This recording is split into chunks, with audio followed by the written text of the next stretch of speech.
الحمد لله أشهد أن لا إله إلا الله وحده لا شريك له وأشهد أن محمدا عبده ورسوله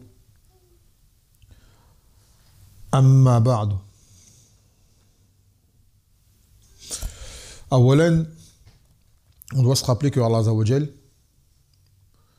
قد اتصف في كتابه وعلى لسان رسوله صلى الله عليه وسلم بالصفات العليا que Allah Azza wa Jal s'est déjà décrit dans son livre et à travers la langue de son messager par les plus beaux attributs, les plus grands attributs.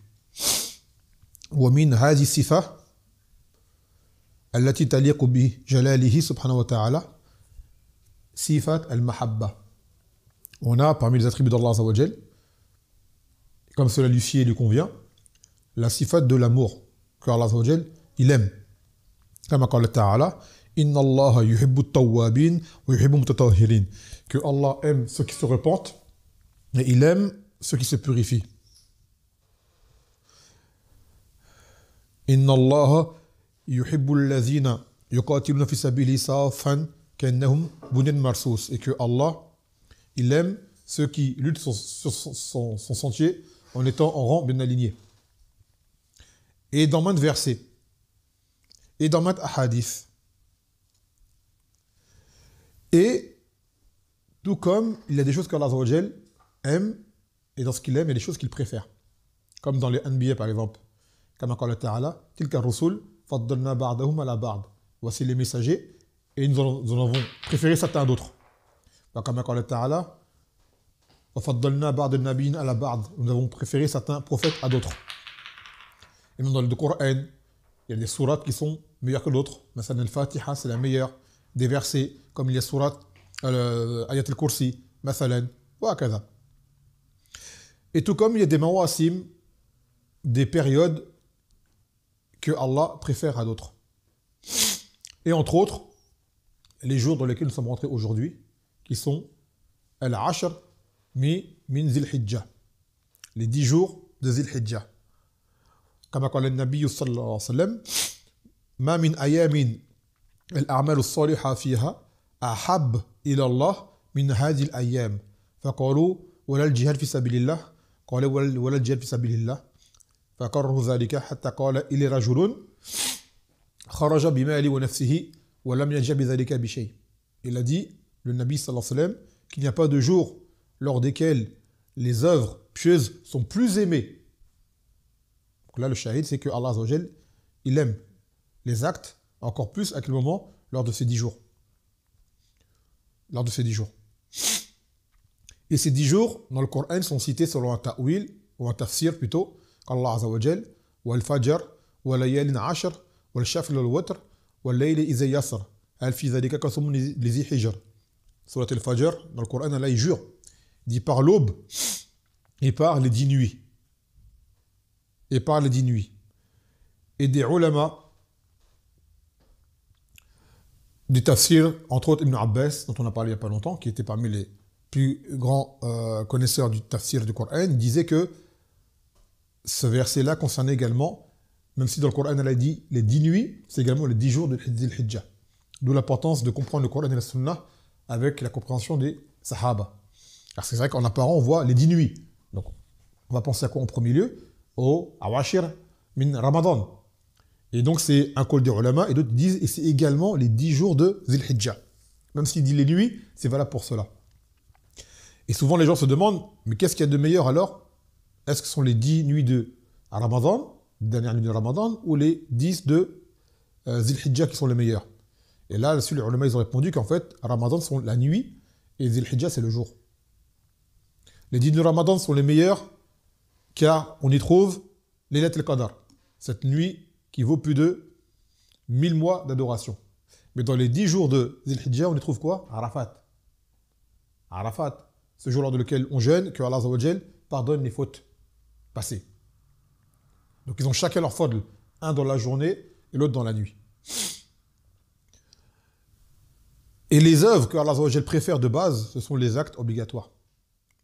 كما قال الله عز وجل في الحديث القدسي وما تقرب إلي عبدي بشيء أحب إلي مما افترضته عليه. Salam alaikum. Il dit que Allah Azza wa Jal n'a pas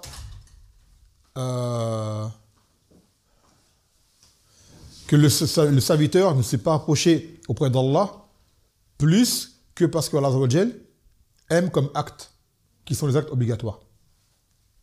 Donc les actes qu'Allah Azza wa Jal préfère, ce sont les obligations. Ce sont les choses les plus importantes à faire. Donc en ces jours-ci, celui qui déjà de base, alhamdoulilah, est multazim par les actes wajibat, alors qu'on dise qu'il accentue encore plus dessus. Et qu'il rajoute également ce qu'il peut comme acte méritoire parmi les choses surrogatoires. D'accord, celui qui était un peu négligent, qui était un peu laxiste ou qui n'avait pas trop le temps, lors de ces 10 jours-là, qu'il s'investisse un peu plus, car ce sont les jours où Allah Azza wa Jalla préfère tout acte que tu vas faire, il va le préférer. Il y aura plus de hajr lors de ces 10 jours que dans n'importe quel autre jour. Tout comme il y a des actes comme la salawat, elles ont plus de hajr à Mecca et à Medina qu'ailleurs. Donc c'est pour ça que tu vois les gens quand ils vont à Mecca, ils font encore plus de salawat. Quand ils vont à Medina, il faut encore plus de salawat qu'ils en font en dehors. Et bien là c'est pareil, pendant ces 10 jours-là, il t'est recommandé, fortement recommandé, de faire autant d'actes possibles, car ceci, biznillah ta'ala, te rapportera encore plus de récompenses. Et tout acte salih entre dedans, que ce soit des salats surrogatoires, que ce soit le siyam, si tu veux faire le siyam, si le Nabi sallam n'a pas jeûné pendant ces jours-là, le siyam rentre dans al-amal salih. Donc si tu veux jeûner, tu peux jeûner, sadaqat, tu fais des sadaqat, il y a du Coran, t'en lis plus, d'accord? Et du zikr, faire beaucoup d'afkar, tu évoques le nom d'Allah Azza wa Jal, tu fais les afkar, principalement ceux du matin, ceux de fin de journée, et autres, les askar mutlaqa, que tu feras quand on a envie. Et bien sûr, il y aura bientôt ce jour qui va venir où il y aura le sacrifice, qui est un acte azim. Donc c'est un rappel pour nous de profiter et de ne pas se laisser, de ne pas devenir inattentif parce qu'il y a autour de nous comme dunya et comme une chiral de la valeur de ces 10 jours-là. Car en réalité, on ne le ressent même pas. On ne le ressent pas, mais il faut qu'on se le rappelle pour se dire que ces jours-ci, c'est une occasion de pouvoir faire beaucoup de khayr pour soi-même. Non. Donc là, biznillah ta'ala, on va poursuivre dans notre lecture.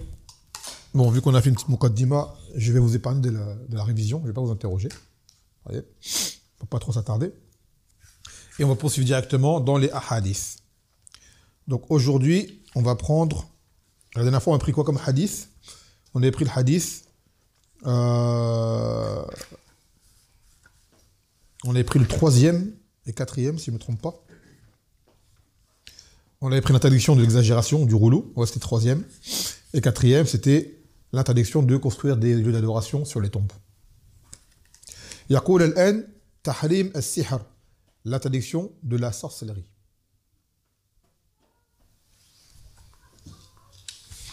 L'interdiction de la sorcellerie. Avant cela, le hadith khamis, il est sauté. Tahrim al-dhabh li ghayrillah takarruban wa ta'ziman. L'interdiction de dégorger pour autre que Allah Azza wa Jal, dans le but de se rapprocher d'autre que lui. Car le sacrifice est une grande adoration, et toute adoration qui est vouée pour autre que Allah Azza wa Jal, cela est du shirk. Donc lorsqu'on égorge, c'est pour Allah Azza wa Jal. Comme قال تعالى قل إن صلاتي ونسكي ومحياي ومماتي لله رب العالمين لا شريك له. Dit, certes, ma salat et nusuk, là, ce qui est dans le verset, ce qui est voulu, c'est par là, c'est le sacrifice. C'est le sacrifice. Et ma vie et ma mort sont pour Allah, Seigneur des mondes sans associé. Donc le sacrifice, c'est un acte d'adoration qui est azim, qui est, on va dire, financier, donc tu dépenses de ton argent, et qui est également corporel, c'est-à-dire tu as des actes particuliers à faire quand tu égorges d'une certaine façon, et ensuite pour que cette viande puisse être halal et être comestible de façon légiférée pour les musulmans. يقول عن علي رضي الله عنه قال النبي صلى الله عليه وسلم لعن الله من لعن والديه وَلَعَنَ اللَّهُ مَنْ ذَبَحَ لِغَيْرِ اللَّهِ وَلَعَنَ اللَّهُ مَنْ آوَى مُحْدِثًا وَلَعَنَ اللَّهُ مَنْ غَيَّرَ مَنَارَ الْأَرْضِ رواه مسلم. Donc selon Ali ibn Abi Talib radiyallahu anhu, que le Nabi sallallahu alayhi wa sallam, il a dit que Allah a maudit celui qui aura maudit ses parents. Que Allah a maudit, ça peut être le sens que Allah a maudit ou également le sens d'invocation que Allah maudisse. Les deux sont valables. Que Allah a maudit celui qui a égorgé pour que Allah. C'est ça la partie qui nous concerne du hadith. Et que Allah a maudit celui qui aura abrité un criminel ou également un innovateur. Comme cela va être expliqué. Et que Allah a maudit celui qui aura changé les indications de la terre, du sol. Donc le rapporteur du hadith, c'est Ali. Qui connaît la kunya de Ali? C'est quoi sa kunya? Abu Man. C'est Abu. Comment il s'appelle son fils? Ou l'un de ses fils? Ils sont connus. Hein? C'est pas les jumeaux. C'est deux frères, un âge rapproché, mais c'est pas les jumeaux. C'est qui l'autre? C'est l'autre. Sa kunya, c'est l'autre, le plus grand des deux. Le Hussein, ouais, l'autre. C'est proche, c'est proche, c'est proche. T'as une lettre à enlever et des halakat à changer. Sinon, c'est la même base, c'est la même racine. El-Hassan, Hassan. Donc sa kunya, c'est Abul Hassan. Et lui-même était le cousin du Nabi sallallahu alayhi wa sallam. D'accord? Car il était le fils de Abu Talib. Abu Talib était l'oncle du Nabi sallallahu alayhi wa sallam. Et il était parmi les Khulafa Rashidoun al-Mahdiyoun, parmi les 4 califes. Le premier c'était Abu Bakr, après c'était Omar, après c'était Othman, et après c'était lui. Donc il est le 4e, il vient en 4e position comme meilleur homme sur la surface de la terre, après l'Anbiya et les prophètes. Le meilleur c'était Abu Bakr, après c'était Omar, après c'était Othman, et après c'était lui. Et il a été marié à la fille du Nabi sallallahu alayhi wa sallam, Fatima. D'accord? Fatima. Donc le Nabi sallallahu alayhi wa sallam est le grand-père de Al-Hassan ou Al-Hussein. Taban. Il était connu pour être une personne très courageuse. Ali, c'était un vaillant. Depuis son jeune âge. D'accord? C'était un vaillant. Il était très physionomique. Et il était très éveillé. Car lui, il a suivi le Nabi sallallahu alayhi wa sallam, il était encore un enfant. Quand il a cru en le Nabi sallallahu alayhi wa sallam, c'était encore un enfant. Il n'était pas pubère. Et il a été tué par les Khawarij. D'accord? Donc il est mort shahid. Il est mort martyr. Radiyallahu anhu. Et nous, les gens de la Sunna, on lui apporte l'amour légiféré. On n'exagère pas dans sa personne comme l'ont fait les Shia, qui l'ont élevé à un niveau plus haut que le sien. Ils ont fait du rouleau. La dernière fois, on a pris le ders. La mise en garde contre le rouleau, l'exagération dans les personnes. Et les chiites, eux, ont exagéré dans la personne de Ali. Et surtout les Rafidah, quand ils sont arrivés à dire qu'il est une divinité. Et ainsi de suite. Et ils ont même, certains ont été parmi, en sont arrivés à dire que Jibril s'est trompé et que c'est Ali qui devait avoir la prophétie, et pas Mohammed sallallahu alayhi wa sallam. Non, ils sont arrivés à ce stade-là. Ils attendent son époque, l'ont dit, tu es Allah. Et là, Ali les a attrapés et les a brûlés, vifs. Ça, il n'avait pas le droit de le faire, c'était une erreur de sa part. Mais il ne connaissait pas le hadith, l'interdiction de brûler vif. Malgré tout, ces hommes-là méritaient d'être châtiés pour ce qu'ils avaient dit, car ils l'ont mis au stade de divinité à cause du rouleau qu'ils avaient en lui. Mais bien sûr, les Rafidah ne sont pas plus de Ali que les chrétiens ne sont de Isa. D'accord? Car Ali, en réalité, est un sunni qui était sur la sunna du Nabi sallallahu alayhi wa sallam et n'aurait pas accepté ce que ces gens-là disent de lui et l'amour qu'ils prétendent lui vouer, qui est non légiféré, exagéré. Taïb. Donc pour revenir au hadith, Qulna la'ana Allah, que Allah a maudit celui qui aura maudit ses parents. Wal la'n, ça veut dire également as-sab, l'insulte, le fait d'insulter quelqu'un. Et shar'an, ça a le sens de al-ib'ad an rahmatillah, que tu es éloigné de la rahma d'Allah azza wa jal. Donc c'est une menace sévère. C'est pas toute chose qui amène à une la'na dans un hadith comme menace, c'est-à-dire que c'est un grand péché. C'est-à-dire que c'est un grand péché. Donc là, que Allah Azza wa Jal a maudit celui qui va maudire ses parents ou insulter ses parents. Car l'arna, ça a également le sens d'insulter. Et certains ont dit, dans une version de hadith, وَمَنْ لَعْنَا وَلِدَيْهِ qui c'est qui va maudire ses parents? Il a dit, يَسُبْ الرَّجُلْ أَبَا الرَّجُلْ فَيَسُبْ أَبَاهُ que tu verras un homme insulter le père de quelqu'un et ce quelqu'un va lui répondre en insultant son propre père à lui. Donc en fait, en insultant les parents des autres, tu auras provoqué que d'autres insultent tes parents, donc tu rentres dans le hadith. Tu vas dire, j'ai pas insulté mes parents, mais tu as insulté le père d'un tel. Et un tel a insulté ton père par ta cause, car toi, tu as commencé à insulter son père. D'accord? Donc ça, c'est très important. Et aujourd'hui, ça y va, malheureusement, les insultes sur les parents, insulter la mère, insulter le père, insulter la grand-mère, et tout ce qui s'ensuit. Donc c'est très, très grave. D'accord? C'est une chose qui est très, très grave. Donc cela amène à être maudit. Et il a dit, La'anallah man dhabaha li ghayrillah. Que Allah a maudit celui qui va égorger pour que Allah.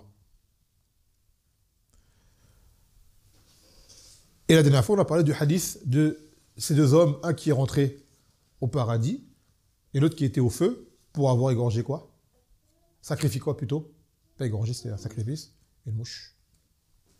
Donc en réalité, on ne regarde pas qu'est-ce que tu as sacrifié, mais on regarde ta niya. Pourquoi tu as sacrifié?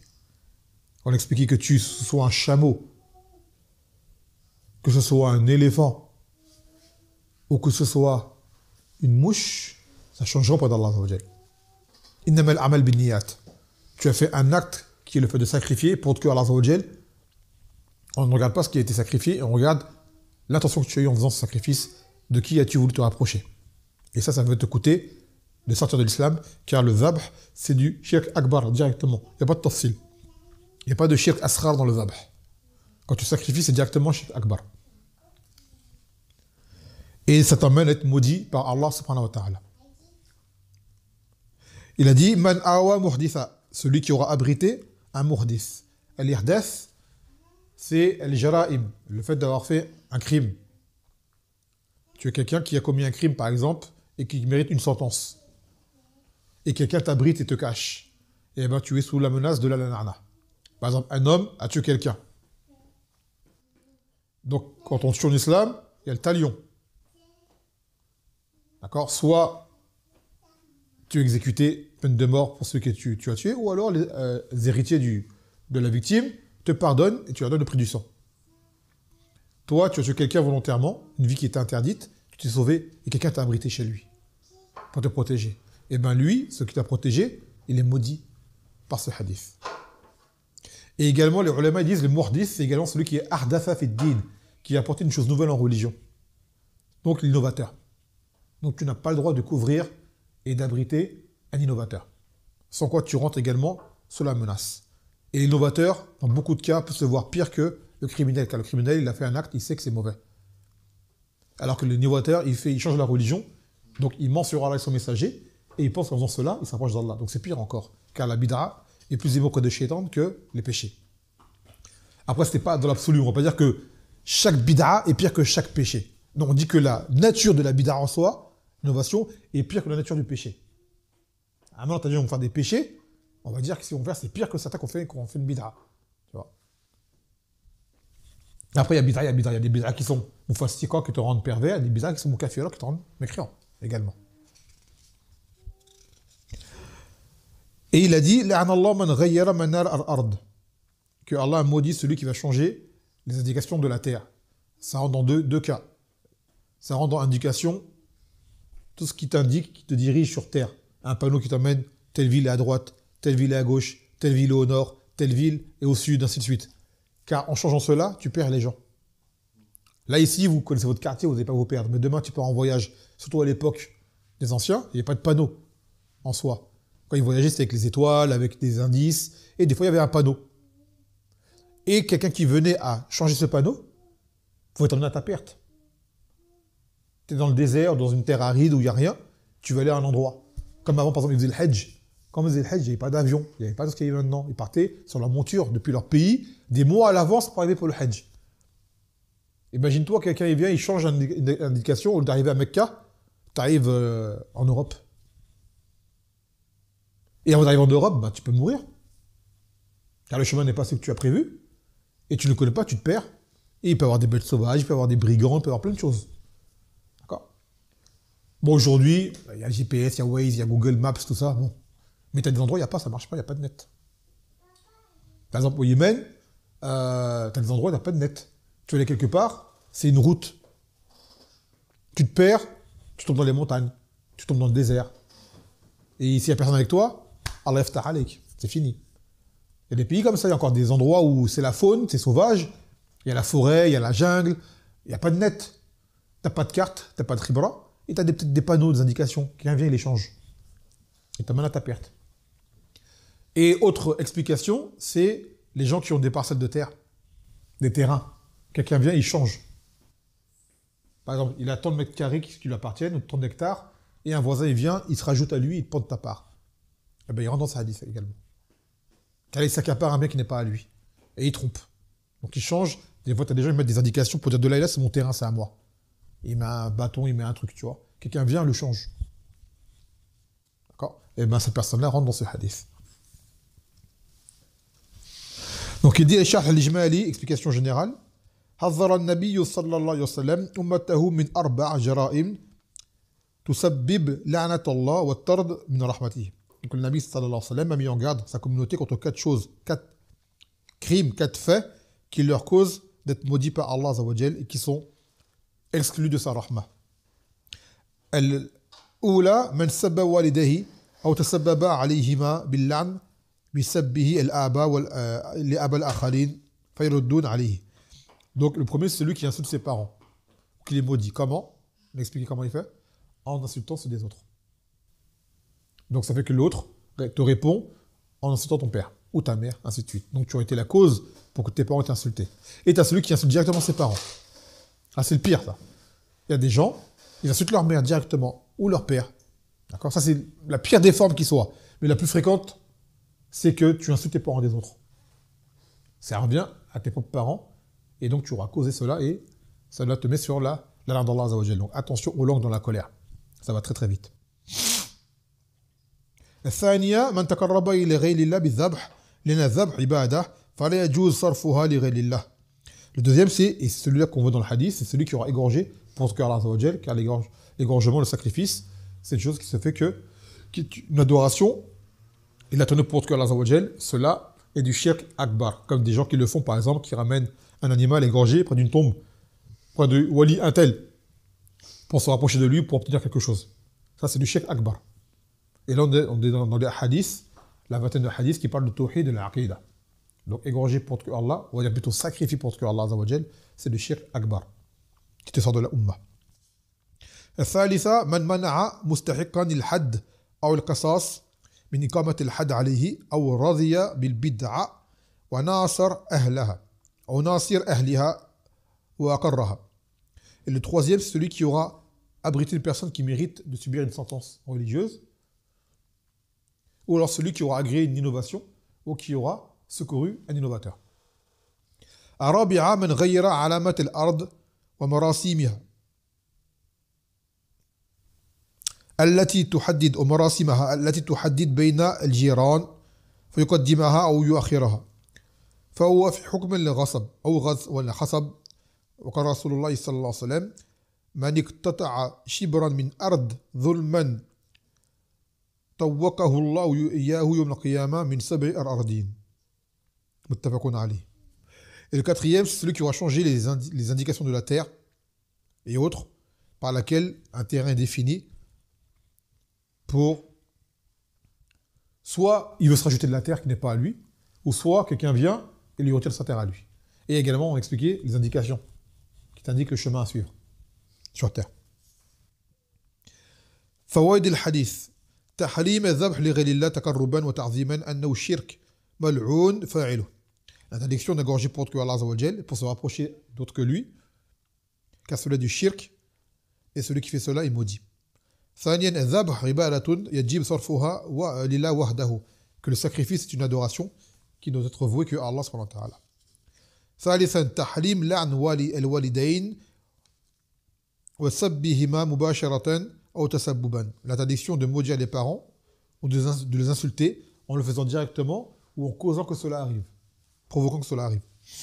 رابعا أن مناصرة المجرمين وحمايتهم حمايتهم من إقامة الحد الشرعي عليهم من الكبائر الجالبة للعنة. Celui qui sauve, qui secourt un criminel ou qui le protège et qui l'empêche de subir une sentence, cela est parmi les grands péchés qui amènent à la malédiction. Et ça, c'est valable également pour les gens qui se disent avocats aujourd'hui, mais tu es l'avocat de la défense, qui va défendre un criminel. Il rentre dedans, lui. Tamam. Il défend quelqu'un qui mérite d'être jugé par la charia et d'avoir une sentence. Toi, tu viens, tu es payé pour lui faire esquiver sa peine ou minimiser sa peine. Tu es maudit directement. Donc, avocat n'est pas interdit dans l'absolu. Ça dépend qu'est-ce que tu fais, en fait. Car des fois, tu as besoin de gens pour te défendre dans des situations où tu es lésé. Et l'avocat, il vient, il t'explique les lois, par exemple, dans un pays. Tu connais rien, il va t'arriver quelque chose. Ils te disent, pour que tu puisses être défendu correctement, prends un avocat. D'accord? Mais il ne faut pas que ça amène des mukhalafat, transgressions. Ah, maintenant, si l'avocat vient, il te défend d'un mal que tu as vraiment commis ou quoi, ça, il n'a pas le droit. Ça, il n'a pas le droit. خامسا تحريم الرضا بالبدع ومناصرة أهلها. L'interdiction d'agréer les innovations et de secourir ces gens. ثالثا تحريم التصرف في حدود الأرض بتقديم وتأخيرها. L'interdiction de changer les indications au sol en rajoutant ou en réduisant. سابعا جواز لعن أصحاب المعاصي على سبيل العموم, et qu'il est permis de maudire les gens des péchés de façon générale et pas de façon désignée. Par exemple, des gens ont volé, tu vas dire la'natullah ala sadiqin wa surraq, qu'Allah maudit ces voleurs. Demain quelqu'un il vole, tu vas pas dire la'natullah alayk. Il y a un khilaf, mais en réalité le mieux c'est de ne pas le dire. Ne maudis pas une personne en particulier, même un kafir, car tu ne sais pas quel est son devenir. Il se peut que Allah finisse par le guider. Le Nabi sallallahu alayhi wa sallam a déjà invoqué contre des gens et Allah pour cela l'a repris. Et ces gens-là ont été guidés par la suite et sont venus des musulmans parmi les meilleurs qui soient. Comme Allah Ta'ala, Allah il a dit que la chose ne te revient pas à toi. Car le Nabi sallallahu alayhi wa sallam avait fait une salade et en se rendant de recours, il avait maudit des gens en les nommant. Et de là, Allah a fait descendre le verset dans lequel il a repris par rapport à ça.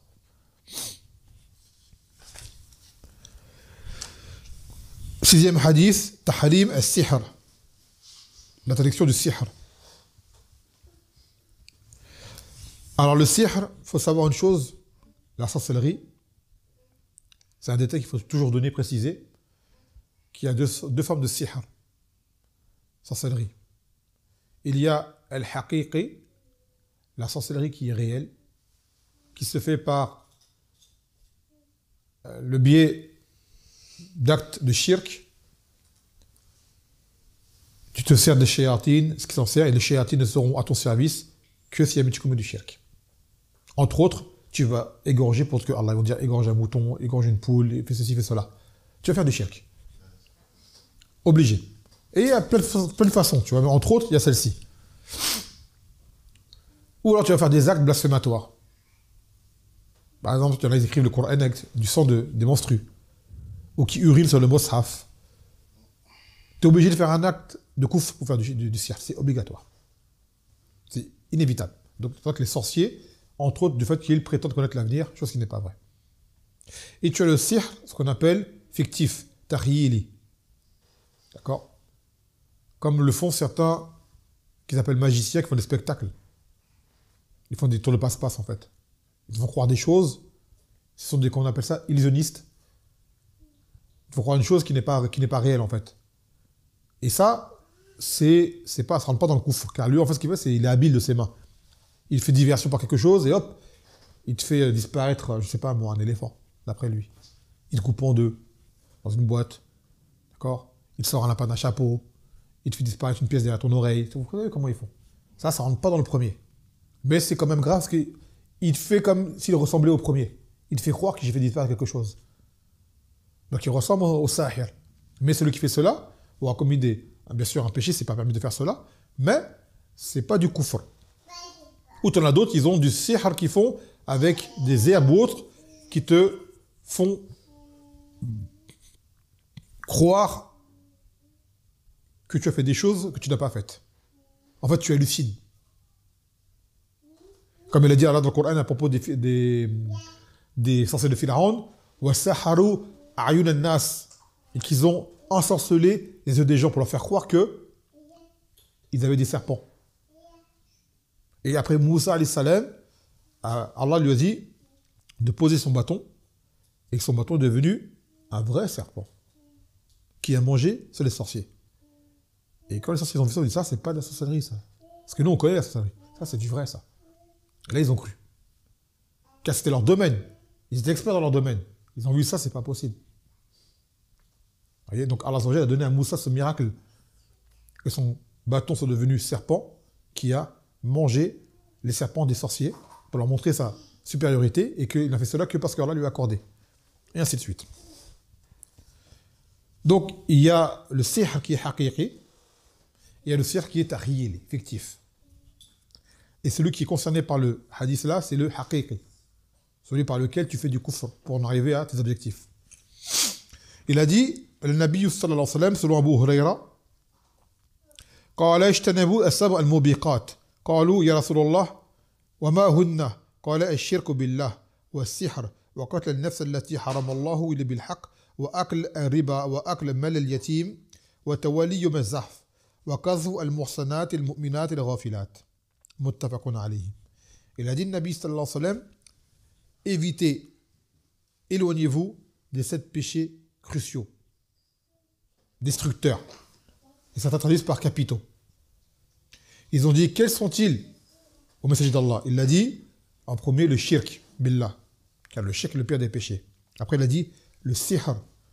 Et en vrai, le sihr rentre dans le shirk. Sauf que le shirk est plus général. Ce n'est pas tout mouchrik qui est un sorcier. Mais tout sorcier est forcément mouchrik. D'accord? Tout sorcier est forcément mouchrik. Il a dit, et le fait, le meurtre illégitime d'une vie protégée, hormis dans le droit religieux. Consommer de l'usure, le riba, manger les biens de l'orphelin et battre en retraite le jour de l'affrontement, lors des combats. Et il a dit le fait d'accuser, de diffamer, de calomnier les croyantes chastes et innocentes. Donc ces 7-là sont des péchés destructeurs. Et parmi eux, les 2 premiers sont du kufr, le shirk et le sihr. Les autres, non. D'accord? Les autres, non. Ils sont parmi les grands péchés. Sauf si la personne est en halal. Là, c'est autre chose. Rawi, le rapporteur, c'est Abu Huraira. Abu Huraira, vous le connaissez que par sa kunya, Abu Huraira. Ça veut dire quoi, Huraira? Huraira, ça veut dire quoi? Qui c'est? Huraira, qu'est-ce que ça veut dire? C'est Abu Huraira. Mais Huraira, ça veut dire quoi? Oui, c'est un petit chat. D'accord? La vraie raison de son nom n'a pas été donnée, mais ça avait rapport. Je crois qu'il avait un chat qu'il avait nourri ou qu'il avait un chat avec lui. Il y avait un lien par rapport au chat, mais après, ce que j'avais lu, c'était pas authentifié. Ensuite, Abu Huraira, il n'est connu que par sa kunya. Pourtant, il a un prénom. Et parmi tous les noms qui ont été trouvés par les savants, le plus authentique, c'est qu'il s'appelait Abdurrahman. Mais il était connu par sa kunya. Et qu'il n'a accompagné le Nabi sallallahu alayhi wa sallam que pendant 4 ans.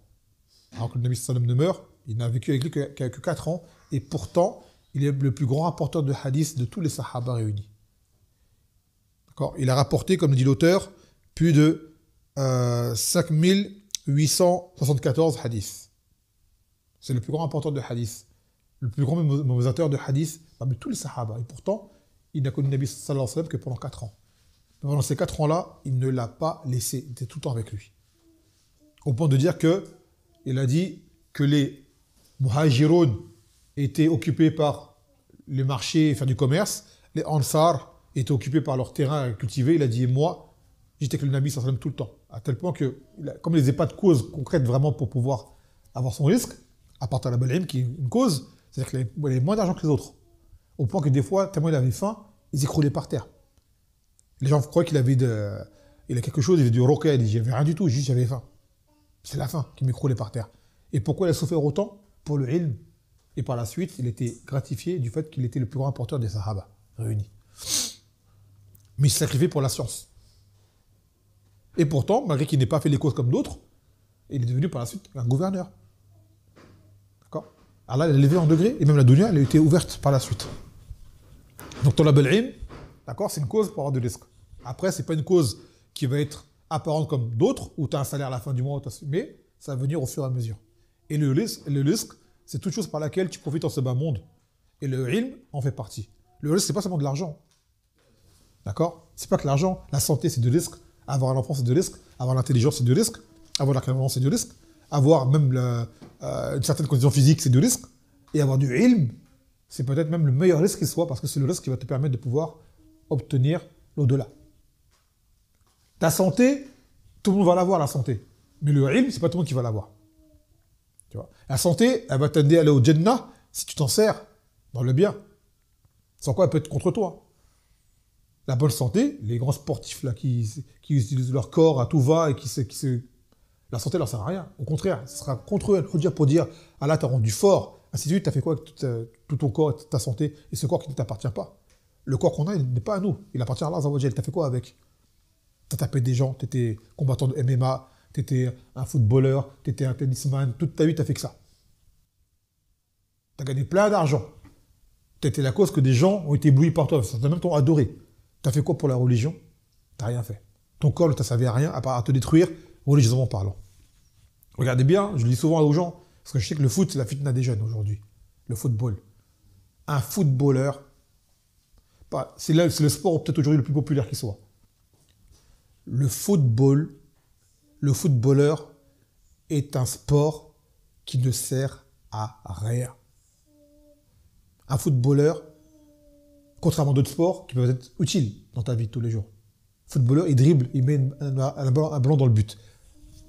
Demain, on enlève le football. Il sert à quoi? On enlève du terrain et on enlève la lucarne et le goal. Il sert à quoi dans son sport? Qu'est-ce qu'il va faire? À quoi il sert son football sert à quoi dans sa vie de tous les jours? À rien. Par exemple, un coureur, il court. Il a de l'endurance et tout. Parce que son sport, c'est courir en soi. Le footballeur aussi, il a ça. D'accord? Mais c'est quoi le footballeur? Lui, c'est le dribble, c'est tirer des buts. C'est pas courir en soi. Sinon, il va faire l'athlétisme. Alors, soit un sprinter, soit un coureur de fond, tu vois. Cours directement, laisse le ballon et il va courir. Un nageur, la nage, ça sert de savoir nager. D'accord? Même ce sport qui est haram, mais pourtant qui peut être utile, c'est sport de combat. Dans ta vie, tu peux avoir défendre un jour. Ou tu peux avoir servi à la cause. Tu sais te battre. Mais le footballeur, il sert à quoi? Il sert à rien. Concrètement, dans la vie de tous les jours, il sert à rien. Et dans la société de tous les jours, le footballeur ne sert à rien. Un éboueur est plus utile qu'un footballeur. L'éboueur, il ramasse, il nettoie les rues. Il fait le niveau le plus bas de la foi. Il met il enlève des choses de la rue, du passage. Un éboueur est plus utile qu'un footballeur. Un restaurateur est plus utile qu'un footballeur. Un médecin, un architecte, même un chauffeur de taxi, il amène aux gens enfin quelque chose. Le footballeur ne te sert à rien dans ta vie. Il ne t'apporte rien, à part qu'il te fait oublier Allah pendant 1h30. Quand tu joues au football, tu oublies tout. Ne dis pas que tu penses à Allah, c'est pas vrai. Tu es pris par le football, quand il va marquer un but, tu cries quand il rate, tu es déçu, il pleure, t'en es casse, il te fait oublier Allah. Ne dis pas footballeur, appelle Allah, c'est pas vrai. Même s'il lève les mains après enfin un but, arrête. Tes mains, range-les. On ne remercie pas Allah pour avoir fait du haram, ça n'existe pas ça. D'accord? Le footballeur est un homme qui fait plus de mal que de bien. Qu'il le veuille ou non. Il peut avoir de l'argent, faire des sadaqas, on dit, t'as sadaqas? Elle est peut-être un bien pour certains, mais toi, ton argent que tu utilises là, il ne te sert à rien. Tu vois. Demain, tu auras des gens, ils seront venus, ils auront une vie plus modeste qu'un footballeur, ils seront plus élevés que Yom al-Qiyamah. Le footballeur est devenu une fitna pour les gens, car aujourd'hui, les footballeurs sont pris en modèle par les jeunes, dans les coupes de cheveux, dans la façon de parler, dans les gestuels, dans plein de choses. Ils ne prennent plus le Nabi sallallahu alayhi wa sallam comme exemple, ils vont prendre Fulan footballeur, Fulan footballeur, Fulan footballeur. Même parmi les musulmans. Demain, Assa, on va dire une parole, ils vont même pas l'écouter. Demain, footballeur va dire une parole. Ouais, Allah Akbar, regarde ce qu'il a dit, c'est trop fort. Oui, mais il a dit quoi? Qu'est-ce qu'il a dit? Ce qu'il a dit là, il a dit, même ton boulanger va te le dire. Mais comme c'est footballeur qui l'a dit, t'es impressionné. Il n'a rien dit de spécial, tu vois. T'as des gens, parmi les ulama ou les prédicateurs, qui disent des choses tous les jours, qui servent. Tu les calcules même pas, ces gens-là. Et lui, tu vas l'aimer. Demain, un footballeur, il rentre en islam. On lui souhaite, hein. Il y en a, ils sont musulmans pour de vrai. Mais bon, leur islam, il est bancal. Parce qu'il était vraiment sérieux, il arrête le football, de toute façon. Demain, footballeur, un exemple. L'un des plus connus aujourd'hui, Ronaldo. D'accord, Ronaldo. Je ne sais pas s'il joue encore, parce qu'il est vieux, non? Bref. Il est en Arabie Saoudite. Tout le monde lui dit, oui, il va se convertir, il va se convertir. Ouais, si vous voulez, il va se convertir si Allah le veut. Demain, il se convertit. Les gens vont être trop contents. On dit, pourquoi vous êtes contents? Pourquoi vous êtes content qu'on a dû se convertir? Dites-moi. C'est quoi la cause de votre contentement? Il va se convertir à l'islam, Ronaldo? Il va faire quoi pour l'islam? Marquer des buts? Ça sert à rien, l'islam. Tu as des gens tous les jours qui se convertissent dans leur coin, personne ne les connaît, qui vont apprendre la religion, qui vont faire des choses pour l'islam, dans le halal, concrètement, personne ne les calcule. Et lui, c'est un footballeur, demain, il rentre en islam, vous allez faire peut-être ça, ils vont se poissonner de choukr pour remercier Allah Azza wa Jal. Pourquoi? Ronaldo va apporter quoi? On est content pour lui. Mais cette joie vient d'où? Cet amour que vous avez pour lui vient d'où? C'est pas pour l'islam, c'est pour le ballon. Si demain il dit, et on lui souhaite, il fait la shahada, et il dit, j'arrête le football. On lui souhaite que ça. Hein. D'accord? Vous allez arrêter de jouer au foot, vous aussi? Vous n'allez pas arrêter de jouer au foot. Et là, Ronaldo, par exemple, il laisse sa barbe, il commence à dire c'est haram. Vous n'allez plus l'aimer, vous allez le délaisser. Tu vois? Les gens commencent à le délaisser. Ah, voilà, il vient un vrai musulman, vous êtes tous le lâcher. Il va comme ça vous dire, ça c'est haram, je fais tauba, j'aurais pas dû faire ça, vous les jeunes, arrêtez de faire ça, perdez pas votre temps, faites des choses concrètes en religion. C'est bon, c'est un extrémiste, c'est bon, on arrête. Tu vois? Donc, pourquoi les gens ils vont l'aimer s'ils deviennent musulmans? Parce que c'est un footballeur, c'est tout. Donc ce n'est pas un amour qui est pour Allah, c'est un amour pour le football. Donc cet amour-là, il ne sert à rien. Tu aimes un homme pour son habileté au ballon. D'accord? Cet amour-là, il vaut quelque chose, il vaut rien. Dans ces conditions, on va mettre des gens tellement pourris, car il y a eu des joueurs peut-être meilleurs que lui avant, et d'autres vont venir plus tard qui sont peut-être meilleurs que lui encore. Donc ces gens-là, on va tous les aimer au fur et à mesure, Tu vois des gens aujourd'hui, leur amour, il est basé là-dessus, sur le ballon. Ils vont aimer un footballeur. Demain, là, je te parle de Ronaldo. Si demain, je me mets à mal parler de celui, ils vont dire, ouais, non, mais t'es dur, je suis dur. On parle d'un kafir, là. Demain, je vais parler sur tel footballeur, ça va passer le cœur des gens. Je sais, pourquoi ça passe ton cœur? Je parle sur un tel. Ça ne va pas passer ton cœur. Je parle d'un kafir. Et même parmi ceux qui sont musulmans, je leur reproche qu'ils font comme mal. Ça ne va pas passer le cœur, normalement. Si ça te passe le cœur, c'est qu'il y a un problème. Dans ton annonce et dans ton désaveu, donc dans ta foi et dans ton tawhid. C'est-à-dire que ton amour n'est pas pour Allah. Et ça, il faut qu'on le corrige. Car c'est un mal qui nous touche de façon générale. Et tu le vois à travers ça, à travers les footballeurs, à travers les chanteurs, à travers les influenceurs, à travers les gens, les personnalités médiatiques. Tu vois que les gens commencent à s'accrocher à eux. Et quand tu leur amènes quelqu'un qui les appelle à Allah, ils le fuient. Si vraiment on aimait Allah, les gens pour Allah Azza wa Jal, comme il se doit, ce seraient les savants, les gens les plus aimés au monde. Plus que soit on voit des femmes qui crient, qui tombent dans les pommes pour eux, ou je sais comment ça rentre même dans l'idolâtrie, ça. Tu vois. Va regarder le compte, par exemple, sur les réseaux sociaux, un compte d'un savant sunni, et va regarder le compte d'un footballeur musulman. Regarde qui est-ce qui a le plus de suiveurs. Est-ce que c'est normal? Demain, il va mettre un verset seulement sur son compte, sur les réseaux, faire plein de likes, plein de partages. Il dit le verset qui cite là dans le Coran que tu ne ouvres jamais. Le Musaf, tu le prends, c'est pour Allah, lis-là. Le savant t'en donne des dizaines par jour, même pas tu le calcules. Lui, il vient de dire un verset, on dirait que tu as fait... Maintenant, si ce verset-là agit sur toi, tant mieux. Ça t'a fait un rappel, tu t'es redressé, on est content pour toi. Tu vois? Mais lui, ce footballeur en lui-même, est-ce que ce verset-là, il a appliqué, qui t'a mis? S'il l'applique, il arrête le football, il se repent. S'il a juste mis comme ça pour dire une belle parole de la journée, ça ne sert à rien à lui. Donc, comprenez bien, et je vous le redis, le footballeur, il ne sert à rien du tout. Et quand on aura compris ça, on verra que le football, ça ne sert à rien du tout. Maintenant, des frères, ils jouent en football, faire du sport, se dépenser, il n'y a pas de problème. Mais le football, tel qu'on le voit aujourd'hui, là, tel qu'il se déroule, ça, c'est haram. Les ulama le disent, bien c'est haram. Comme les koufars les jouent, et comme nous on joue, ça c'est haram, ça, cette façon de faire. Maintenant, jouer entre frères, comme je dis, faire un peu de sport, ça, il n'y a pas de problème, c'est permis de base. Mais on ne joue pas comme eux ils jouent, et on ne met pas l'engouement qu'eux ils y mettent, et on ne met pas cet esprit de division comme eux ils le font.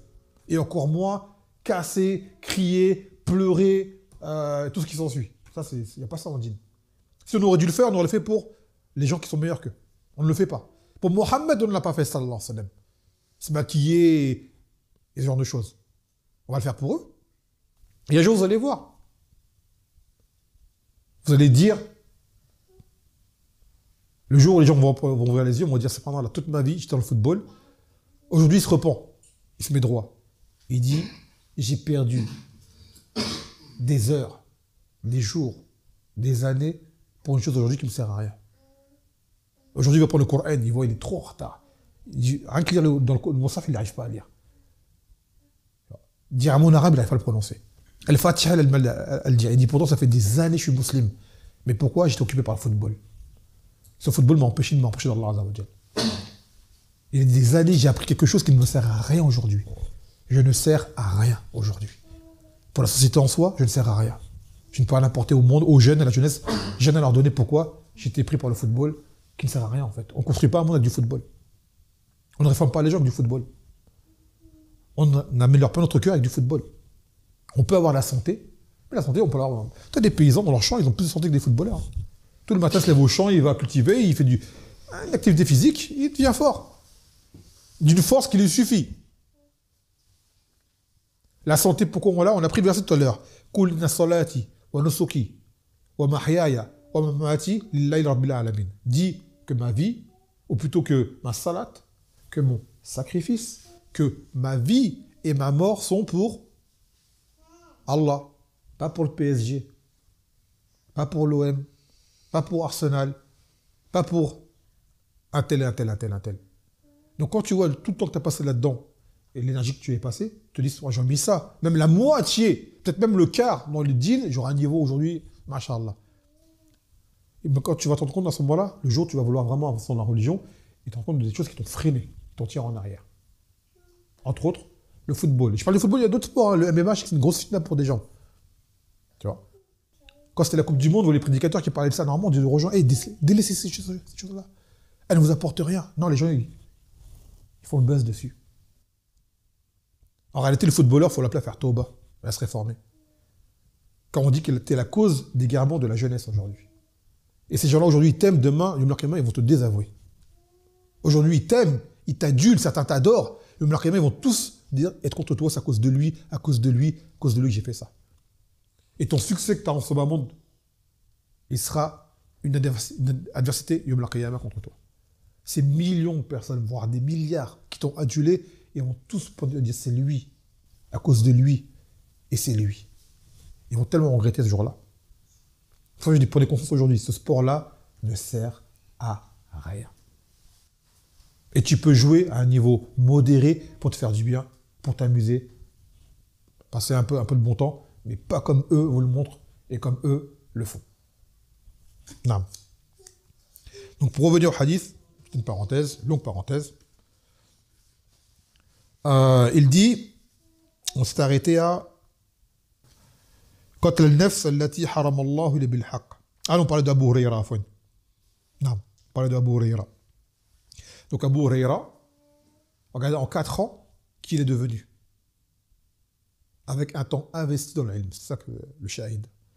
En 4 ans qu'il est devenu, et que son nom jusqu'à aujourd'hui il est cité. Ça fait combien de temps? Plus de 1446 ans, lunaire. Et jusqu'à la fin des temps, Abu Hurayra sera nommé. Et le Nabi sallallahu alayhi wa sallam, il a dit que la yuhibbu il est mu'min. Voilà, il est munafiq. Abu Hurayra, seul un croyant l'aime. Seul un croyant l'aime. Si on ne sera pas là dans 1400 ans, on ne sera pas là. Mais on verra si dans 1400 ans, les gens vont parler de Ronaldo encore. J'en doute. On ne parlera pas de lui. Là, il sera oublié. On lui souhaite d'être guidé, hein. Attention. Et une vraie guidée, pas une guidée fashion footballeur star musulman.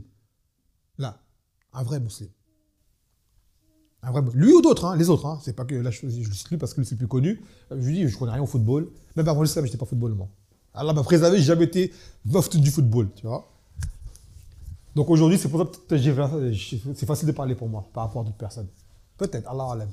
Mais pour vous dire, on leur souhaite à tous la guider, que ce soit lui ou d'autres. Mais à l'heure qu'il est là, c'est l'heure du blâme. C'est pas l'heure des belles paroles. Maintenant, on serait devant eux, on leur parlerait gentiment pour les appeler à l'islam. D'accord? Bien sûr. Là, la nasiha, elle n'est pas vraiment pour eux, ils ne m'écoutent même pas, pour eux, je n'existe pas. Je parle pour vous et pour ceux qui écoutent.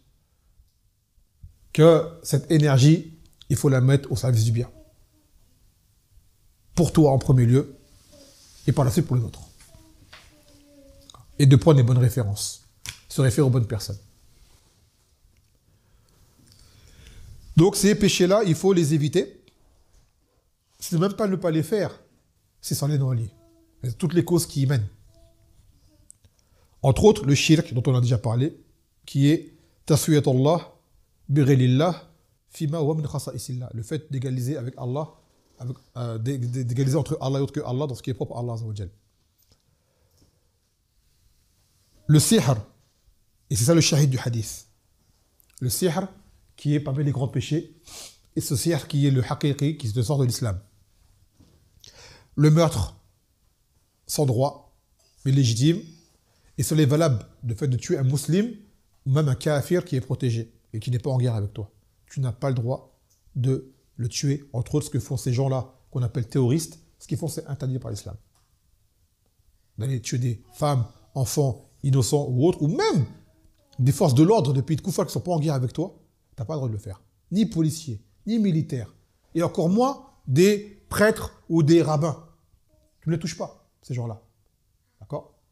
Le jour où il y a un vrai combat à légiférer, j'ai le chalet avec un gouvernement musulman, c'est autre chose. Là, ce que ces gens-là ils font, c'est pas un djihad. Ça, c'est du meurtre, de l'assassinat. Et cela salit l'image de l'islam. Cela s'oppose à l'islam. Et cela est parmi les grands péchés. Car l'islam est venu pour protéger la vie. Et la vie ne peut être ôtée que dans certaines circonstances précises. Acte riba, de manger l'usure. Car manger l'usure, c'est un péché dans lequel Allah te déclare la guerre. Et si Allah te déclare la guerre, tu n'auras personne pour te sauver. Manger l'argent de l'orphelin. Al-yatim. Et c'est qui le yatim? C'est qui l'orphelin en islam? Ouais. À la naissance? Avant 4 ans. Avant 4 ans. T'es sûr? Rajoute. C'est 10 ans. T'es sûr? La puberté. Tout simplement. C'est celui qui a perdu son père avant d'être pubère. Et la puberté elle peut avoir lieu à différents âges, ça dépend de la personne. Il y en a, ils l'ont eu à 10 ans, il y en a, ils l'ont eu à 11 ans. Le maximum, c'est 15 ans. À 15 ans, si tu n'as aucun signe de puberté qui est apparu, tu es considéré comme étant pubère. D'accord? Le fait de battre en retraite le jour de l'affrontement avec les koufars. Sauf dans des stratégies militaires ou pour te rallier à une autre troupe. À fuir par peur de l'ennemi, ça c'est une chose qui est interdite. Et ça bien sûr c'est dans les règles du djihad, qui est un sujet sensible et bien sûr qui, alors qu'il est là, n'est pas appliqué. D'accord? Ça c'est une chose qui revient avec les gouverneurs. Le fait d'accuser des femmes chastes, entre autres les croyantes, qui sont mariées, qui se préservent avec leur époux, qui sont des femmes droites, ou même qui ne sont pas mariées, qui sont des femmes célibataires mais préservées dans leur coin, qui ne font de mal à personne, et qui n'ont aucun signe d'opération sur elles, et tu viens te les accuser d'avoir fait le farcha, de turpitude. Ça c'est très grave. C'est très grave. De faire cela, c'est parmi les péchés destructeurs, et ils appellent ça pas capitaux. Mais le shahid du hadith, c'est le sihr. Non. يقول فوائد الحديث تحريم الشرك وأنه من أكبر الكبائر وأعظم الذنوب. L'interdiction du shirk, qui est parmi les plus grands des péchés et le pire des péchés et le plus grand des péchés. على الإطلاق, dans l'absolu, c'est le plus grand des péchés. ثانيا تحريم السحر وأنه من الكبائر المهلكة ومن نواقض الإسلام. L'interdiction du sihr, qui est parmi les grands péchés destructeurs et parmi les annulatifs de l'islam. ثالثا تحريم قتل النفس بغير حق. L'interdiction de tuer la vie sans droit. رابعا جواز قتل النفس إذا كان بحق كالقصاص والردة والزنا بعد إحسان. L'interdiction de tuer, d'ôter la vie sans droit. Parmi les choses qui sont légitimes, par exemple, le talion. Quelqu'un qui a tué délibérément quelqu'un, un musulman, alors il est exécutable. Ou alors celui qui a apostasié. Ou alors celui qui a forniqué après avoir connu le mariage ou qui est marié. Avec les conditions requises, bien sûr. خامسا تحريم الربا وعظيم خطره, qui montre l'interdiction de l'usure et qui montre la grandeur de son danger. سادسا تحريم الاعتداء على مال الأيتام, l'interdiction de prendre injustement l'argent des orphelins. سابعا تحريم الفرار من الزحف, l'interdiction de fuir le jour du combat.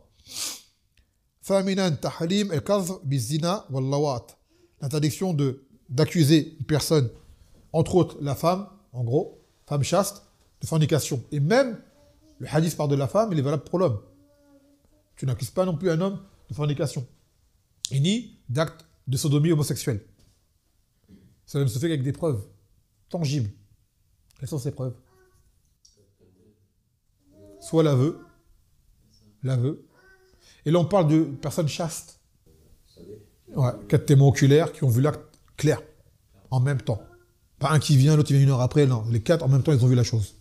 Et ils ont vu l'acte clair, c'est-à-dire la pénétration claire. Soit entre un homme et une femme, ou soit avec un homme et un homme. Ou alors l'aveu de la personne. Et quand bien même quelqu'un, par exemple, va dire « j'ai fait zina », un homme va dire « j'ai fait zina avec Foulana ». Il dit « moi, je l'ai fait ». On va demander à Foulana « est-ce que c'est vrai ?» Il va dire « non, je n'ai pas fait ». Lui, il l'a accusé, elle est innocentée. Même s'il la nomme, il dit « j'ai fait avec elle ». Et qu'elle a dit « non, tu ne la touches pas ». Ou alors tu amènes 4 témoins. Ah ben lui, je dis « moi, je l'ai fait, moi, je l'avoue ». Lui, la sentence, il l'a subie.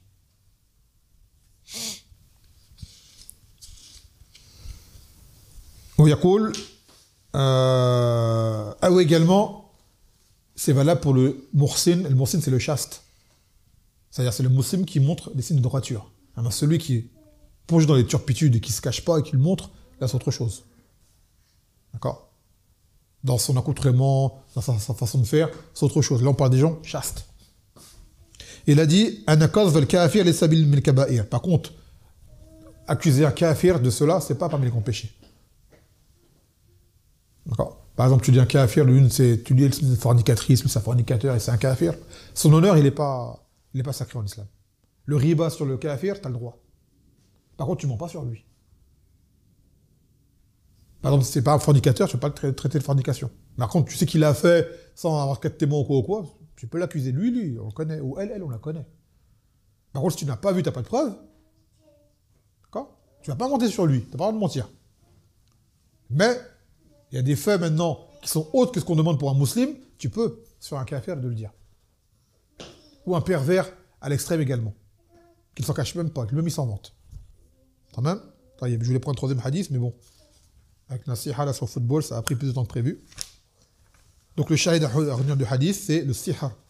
Car le sihr est forcément impliqué dans le shirk. Akbar. A'zahu. تمام. فنكتفي بهذا القدر ونقول سبحانك وبحمدك لا اله الا انت استغفرك واتوب اليك والسلام عليكم ورحمه الله وبركاته.